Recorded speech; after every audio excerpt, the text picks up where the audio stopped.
প্রিয়াঙ্কার খুব খারাপ ধরনের একটা অসুখ হয়েছে। অসুখটা এমন যে কাউকেই বলা যাচ্ছে না। বললে কেউ বিশ্বাস করবে না।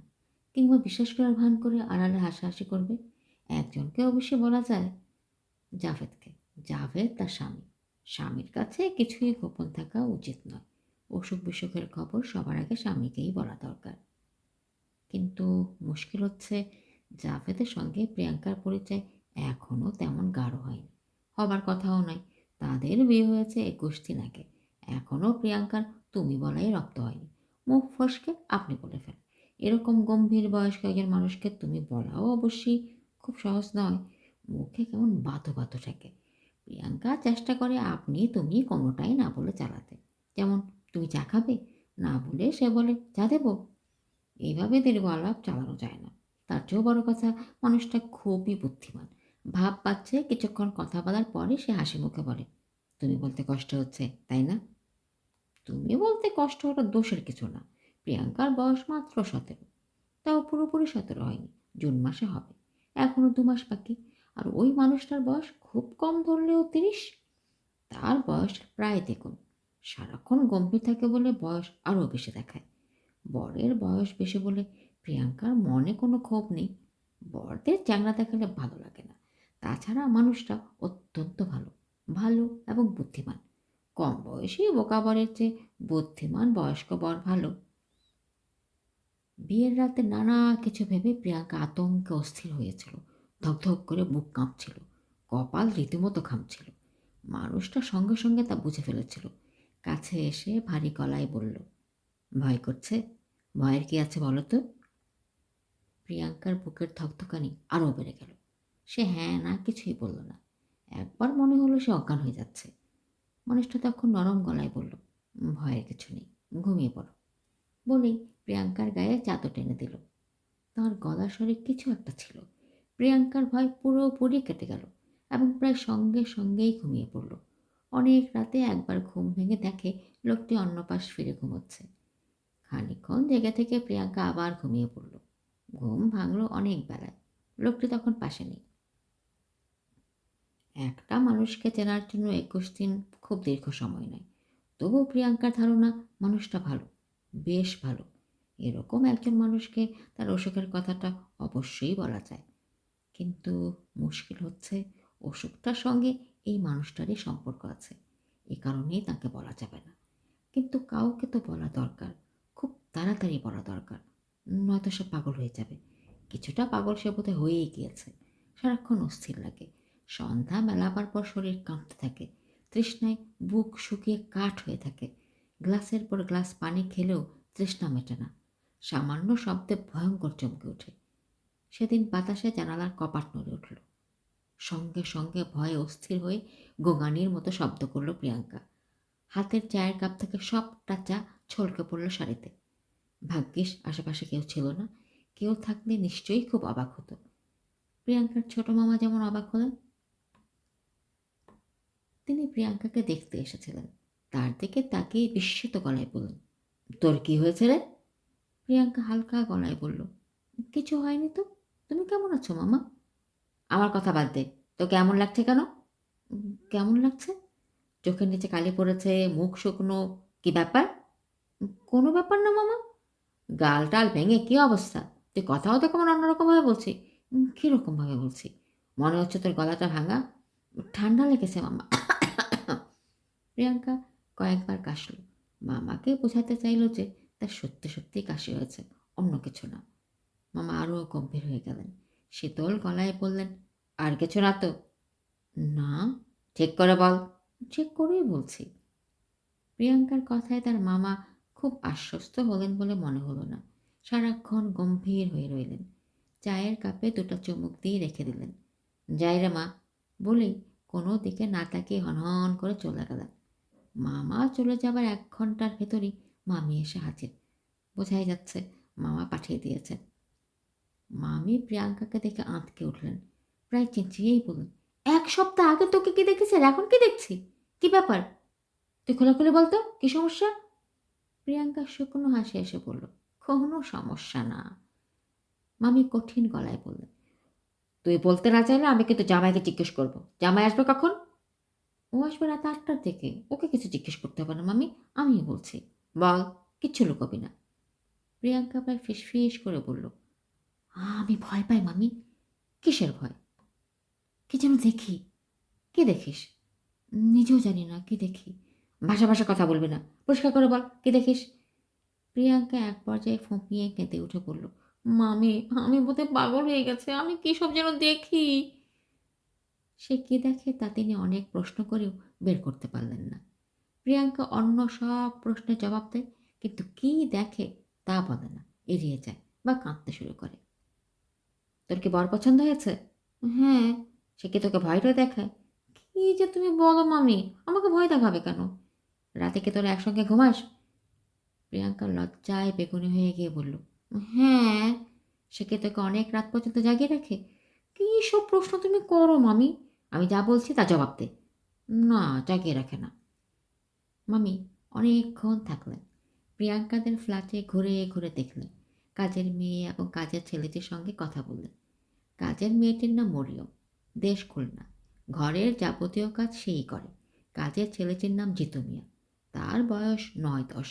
এদের দুজনের কাছ থেকেও খবর বের করার চেষ্টা করা হলো। আচ্ছা মরিয়ম, তুমি কি ভয় টয় পাও? না, ভয় পাবো কে? রাতে কিছু দেখো দেখো না? কি দেখুন? আচ্ছা ঠিক আছে, যাও। প্রিয়াঙ্কার মামি কোনো রহস্য ভেদ করতে পারলেন না। তার খুব ইচ্ছা ছিল জাভেদের সঙ্গে পুরো ব্যাপারটা নিয়ে আলাপ করবেন, পরামর্শ করবেন। প্রিয়াঙ্কার জন্য পারা গেল না। সে কাঁদো কাঁদো গলায় বলল, মামি তুমি যদি তাকে কিছু বলো তাহলে আমি কিন্তু বিষ খাবো, আল্লাহর কসম বিষ খাবো, নয়তো ছাদ থেকে নিচে লাফিয়ে পড়বো। তিনি কিছু জিজ্ঞেস করলেন না, কারণ প্রিয়াঙ্কা সত্যিই বিষ-টিষ খেয়ে ফেলতে পারে। আমার মৃত্যুর জন্য কেউ দায়ী নয়, এই কথা লিখে একবার সে ১ বোতল ডেটল খেয়ে ফেলেছিল। অনেক ডাক্তার হাসপাতাল করতে হয়েছে। এই কাণ্ড সে করেছিল অতি তুচ্ছ কারণে, তার এক বান্ধবীর সঙ্গে ঝগড়া করে। এই মেয়ের পক্ষে সবই সম্ভব, তাকে কিছুতেই খাটানো উচিত নয়। জাভেদ এলো রাত ৮:৩০টার দিকে। জাভেদের সঙ্গে খানিকক্ষণ টুকটাক গল্প করে প্রিয়াঙ্কার মামি ফিরে গেলেন। তার মনের মেঘ কাটল না। হলো কি প্রিয়াঙ্কার? সে কি দেখে? প্রিয়াঙ্কা নিজেও জানে না তার কি হয়েছে। মামি চলে যাওয়ার পর তার বুক ধকধক করা শুরু হয়েছে। অল্প অল্প ঘাম হচ্ছে। অসম্ভব গরম লাগছে। কিছুক্ষণ পরপর মনে হচ্ছে বোধহয় নিঃশ্বাস বন্ধ হয়ে যাচ্ছে। তারা খাওয়া দাওয়া করে রাতে 10:30টার দিকে ঘুমোতে গেল। জাভেদ বিছানায় শোয়া মাত্রই ঘুমিয়ে পড়ে। আজও তাই হলো। জাভেদ ঘুমোচ্ছে, তালে তালে নিঃশ্বাস পড়ছে। জেগে আছে প্রিয়াঙ্কা। কিছুক্ষণের মধ্যেই তার পানির পিপাসা পেল, প্রচণ্ড পানির পিপাসা। পানি খাবার জন্য বিছানা ছেড়ে নামতে হবে, যেতে হবে পাশের ঘরে। কিন্তু তা সে করবে না, অসম্ভব, কিছুতেই না। পানির তৃষ্ণায় মরে গেলেও না। এই পানি খেতে গিয়েই প্রথমবার তার অসুখ ধরা পড়েছিল। ভয়ে ওই দিনই সে মরে যেত। কেন মরল না? মরে গেলেই ভালো হতো। তার মতো ভেতমের মরে যাওয়াই উচিত। ওই রাতে সে বেশ আরাম করে ঘুমোচ্ছিল। হঠাৎ বৃষ্টি হবার জন্য চারদিক বেশ ঠান্ডা। জানালা দিয়ে ফুরফুরে বাতাস আসছে। ঘুমোবার জন্য চমৎকার রাত। এক ঘুমে সে কখনো রাত পার করতে পারে না। মাঝখানে একবার তাকে উঠে পানি খেতে হয়, কিংবা বাথরুমে যেতে হয়। সেই রাতেও পানি খাবার জন্য উঠল। জাভেদ কাত হয়ে ঘুমোচ্ছে, গায়ে পাতলা চাদর দিয়ে রেখেছে।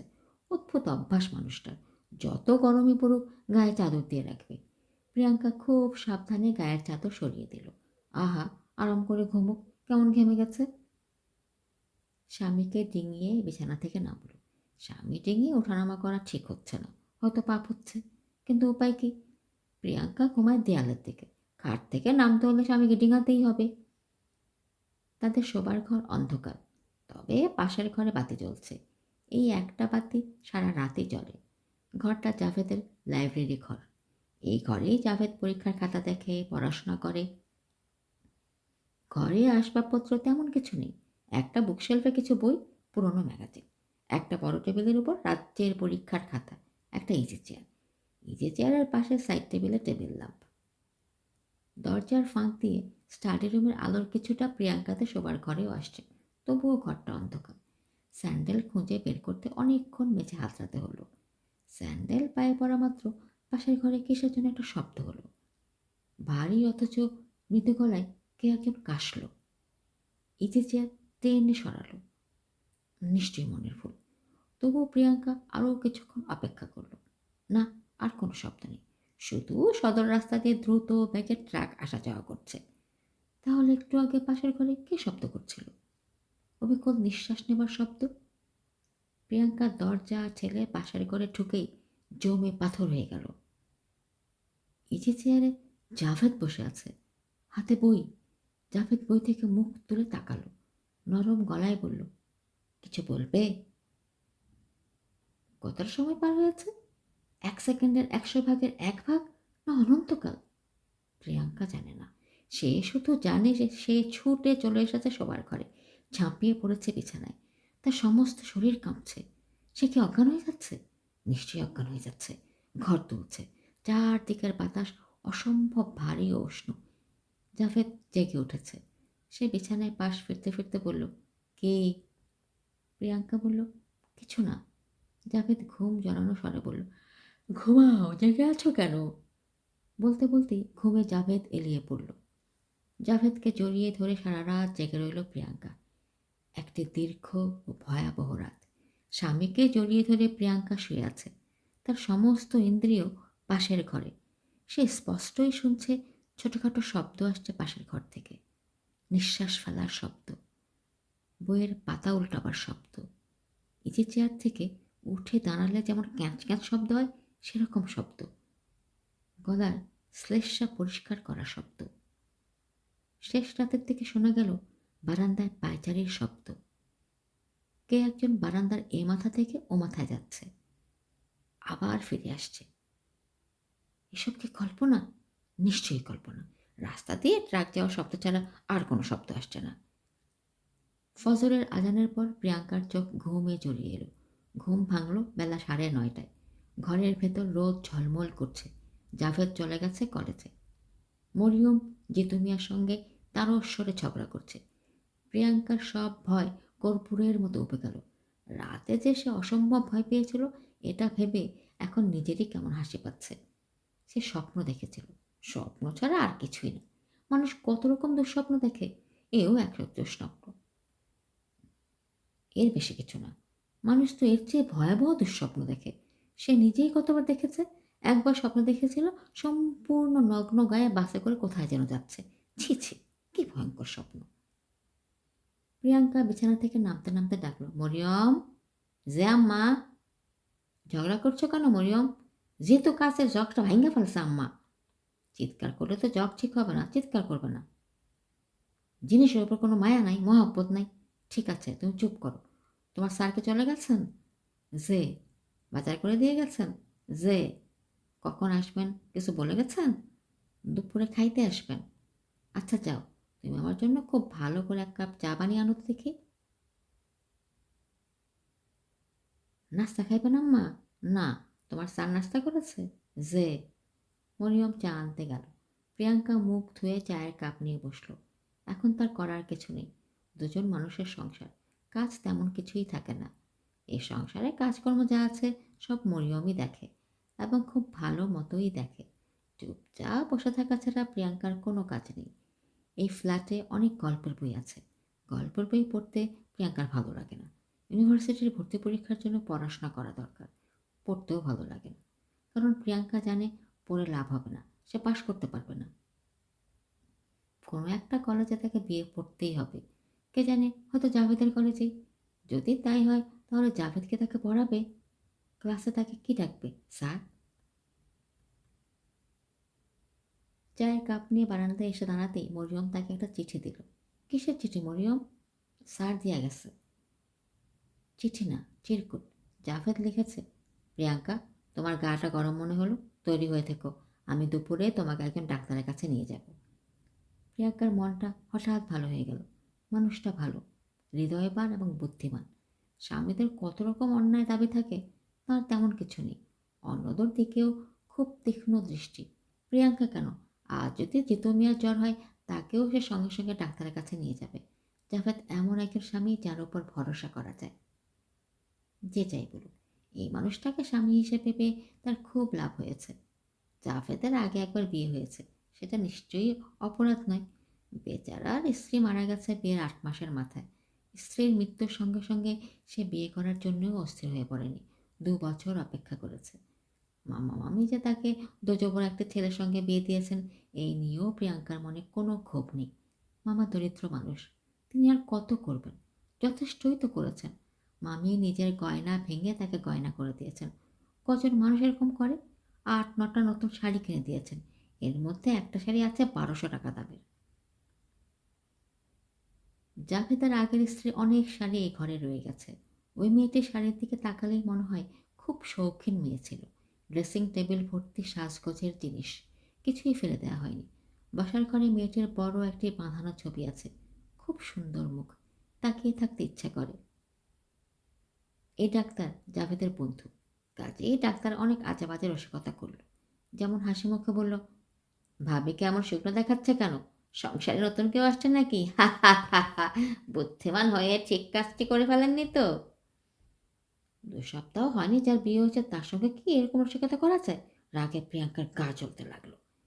ডাক্তার তাকে এক গাদা ভিটামিন দিলেন এবং বললেন, ভাবিকে মনে হচ্ছে রাতে ঘুমোতে টুমোতে দেয় না। দুপুরে ঘুমিয়ে পুষিয়ে নেবেন, নয়তো শরীর খারাপ করবে। হা হা হা হা। প্রিয়াঙ্কা বাড়ি ফিরল রাগ করে। সন্ধ্যা মেলাবার পর সেই রাগ ভয়ে রূপান্তরিত হল। সীমাহীন ভয় তাকে গ্রাস করে ফেলল। এ ঘর থেকে ও ঘরে যেতে ভয়, বারান্দায় যেতে ভয়। হাত মুখ ধুতে বাথরুমে গিয়েছে। বাথরুমের দরজা বন্ধ করার সঙ্গে সঙ্গে মনে হলো আর সে দরজা খুলতে পারবে না। দরজা আপনা আপনি আটকে গেছে। সে দরজা খোলার চেষ্টা না করেই কাঁপা গলায় ডাকতে লাগলো, মরিয়ম, ও মরিয়ম, মরিয়ম। রাতে আবার ওই দিনের মতো হলো। জাভেদ পাশেই প্রায় নিশ্চিন্ত ঘুমোচ্ছে, আর প্রিয়াঙ্কা স্পষ্টই শুনছে স্যান্ডেল পরে বারান্দায় কে যেন পায়চারি করছে। প্রিয়াঙ্কা নিজেকে বোঝালো, ও কেউ না, ও হচ্ছে মরিয়ম। মরিয়ম হাঁটছে, ছোট ছোট পা ফেলছে। মরিয়ম ছাড়া আর কে হবে? নিশ্চয়ই মরিয়ম। স্যান্ডেলে কেমন ফটফট শব্দ হচ্ছে। জাভেদ যখন স্যান্ডেল পরে হাঁটে তখন এরকম শব্দ হয় না। একবার কি বারান্দায় উঁকি দিয়ে দেখবে? কী হবে উঁকি দিলে? কিছুই হবে না, ভয়টা কেটে যাবে। রাত ১টা বাজে, এমন কিছু রাত হয়নি। রাত ১টায় ঢাকা শহরে অনেক দোকানপাট খোলা থাকে। এই তো পাশের ফ্ল্যাটের বাচ্চাটা কাঁদছে, এখন নিশ্চয়ই বারান্দায় যাওয়া যায়। খুব সাবধানে জাভেদকে ডিঙিয়ে প্রিয়াঙ্কা বিছানা থেকে নামলো। তার হাত পা কাঁপছে, তৃষ্ণায় বুক ফেটে যাচ্ছে, কানের কাছে কেমন ঝাঁ ঝাঁ শব্দ হচ্ছে। সব অগ্রাহ্য করে বারান্দায় চলে এলো। আর তার সঙ্গে সঙ্গে বারান্দায় দাঁড়ানো মানুষটা বলল, প্রিয়াঙ্কা, এক গ্লাস পানি দাও তো। বিছানায় যে মানুষটা শুয়ে আছে এই মানুষটাই সেই জাভেদ। তার পরনে জাভেদের মতোই লুঙ্গি, হাতাকাটা গেঞ্জি, মুখ গম্ভীর ও বিষণ্ণ। প্রিয়াঙ্কা ছুটে শোবার ঘরে চলে এলো, কোনো মতে বিছানায় উঠল। ওই তো জাভেদ ঘুমোচ্ছে, গায়ে চাদর টানা। এতক্ষণ যা দেখেছি ভুল দেখেছি, যা শুনেছি তাও ভুল। কিছু একটা আমার হয়েছে, ভয়ঙ্কর কোনো অসুখ। সকাল হলে আমার এই অসুখ থাকবে না। আল্লাহ, তুমি সকাল করে দাও, খুব তাড়াতাড়ি সকাল করে দাও। সব মানুষ জেগে উঠুক, সূর্যের আলোয় চারদিক ভরে যাক। সে জাভেদকে শক্ত করে জড়িয়ে ধরল। জাভেদ ঘুম ঘুম গলায় বলল, কি হয়েছে? সকালবেলা সত্যি সত্যি সব স্বাভাবিক হয়ে গেল। রাতে এরকম ভয় পাওয়ার জন্য লজ্জা রাখতে লাগলো। জাভেদ কলেজে চলে যাবার পর সে স্বাভাবিক ভঙ্গিতে মরিয়মকে তরকারি কাটা সাহায্য করতে লাগলো। মরিয়ম বলল, আফার শরীরটা কি খারাপ? না, আপনার কিছু করণ লাগতো না আফা, আপনি কে হইয়া থাকেন? এইমাত্র তো ঘুম থেকে উঠলাম, এখন আবার কি শুয়ে থাকবো? চা বানিয়ে দিই, দাও। আচ্ছা মরিয়ম, তোমার আগের আপাও এরকম আমার মতো চা খেত? হ, তো আপনার মতো চুপচাপ থাকতো না, সারাদিন হইচই করতো, গান বাজনা করতো। মারা গেলেন কিভাবে? হঠাৎ মাথাটা খারাপ হইয়া গেল, উল্টাপাল্টা কথা কওয়া শুরু করলো। কি জানি দেখে। প্রিয়াঙ্কা শঙ্কিত গলায় বলল, কি দেখে? 2টা মানুষ নাকি দেখে, একটা আসল একটা নকল। কোনটা আসল কোনটা নকল বুঝতে পারে না। তুমি কি বলছো তাও তো আমি বুঝতে পারছি না। পাগল মানুষের কথাটা কি ঠিক আছে আফা? নেন, চা নেন। প্রিয়াঙ্কা মাথা নিচু করে চায়ের কাপে ছোট ছোট চুমুক দিচ্ছে। একবারও মরিয়মের দিকে চোখ তুলে তাকাচ্ছে না। তার ধারণা, তাকালেই মরিয়ম অনেক কিছু বুঝে ফেলবে। বুঝে ফেলবে যে প্রিয়াঙ্কারও একই অসুখ হয়েছে। সে চায় না মরিয়ম কিছু বুঝুক, কারণ তার কিছুই হয়নি। অসুখ করেছে, অসুখ মানুষে করে না, করে আবার সেরেও যায়, তারটাও সেরে যাবে। রাত গভীর হচ্ছে, বাইরে বৃষ্টি পড়ছে টুপটুপ করে, খোলা জানালায় হাওয়া আসছে। প্রিয়াঙ্কা জাভেদকে জড়িয়ে ধরে শুয়ে আছে, তার চোখে ঘুম নেই। পাশের ঘরে বইয়ের পাতা উল্টানোর শব্দ হচ্ছে। এই যে সিগারেট ধরালো, সিগারেটের ধোঁয়ার গন্ধ ভেসে আসছে। এই যে চেয়ার থেকে উঠল, ক্যাঁচ ক্যাঁচ শব্দ হচ্ছে এই যে চেয়ারে। প্রিয়াঙ্কার স্বামীকে সজোরে জড়িয়ে ধরে কাঁপা গলায় ডাকল, এই এই। ঘুম ভেঙে জাভেদ বলল, কি? প্রিয়াঙ্কা ফিসফিস করে বলল, না কিছু না, তুমি ঘুমাও।